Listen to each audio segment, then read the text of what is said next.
ભરૂચમાં no use plastic and clean Bharuch theme સાથે SSD માર્ચનું આયોજન કરાયું।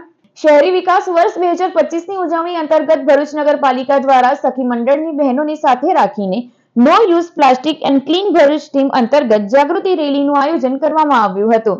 આ રેલી દ્વારા નાગરિકોને પ્લાસ્ટિક ન ઉપયોગ કરી પર્યાવરણ મૈત્રી જીવનશૈલી અપનાવવા અને શહેરમાં સફાઈ જાળવવા માટે પ્રેરણા આપવાનો ઉદ્દેશ્ય રાખવામાં આવ્યો હતો। ભરૂચ નગરપાલિકાના અધિકારીઓ તથા સખી મંડળની સેવિકા બહેનોએ હાથમાં પ્લે કાર્ડ અને બેનરો સાથે ક્લીન ભરૂચ ગ્રીન ભરૂચ સે નો ટુ પ્લાસ્ટિક સ્લોગનથી શહેરમાં જાગૃતિ ફેલાવી હતી। સરકારશ્રી દ્વારા 2025ના વર્ષને શહેરી વિકાસ વર્ષ તરીકે જાહેર કરેલ છે, જે અનુસંધાને સરકારશ્રી તરફથી શહેરી વિકાસને લગતા જુદા જુદા કાર્યક્રમો આપવામાં આવી રહ્યા છે।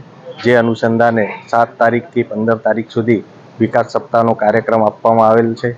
આ કાર્યક્રમ અનુસંધાને નગરપાલિકા વિસ્તારમાં થયેલ કામોના લોકાર્પણ ખાતમુહૂર્તના કામો, એ સિવાય સફાઈ કામદારોની હેલ્થને લગતા કામો, એમને કીટ વિતરણના કામો અને લોક જાગૃતિ માટે આજ રોજ એસએચજીની બહેનો દ્વારા રેલી અને માર્ચ કરી અને પ્લાસ્ટિક હટાવો અને ભરૂચને સ્વચ્છ બનાવવા માટે સ્વચ્છતાનો સંદેશ આપવા માટે આ રેલીનું આયોજન કરેલ છે।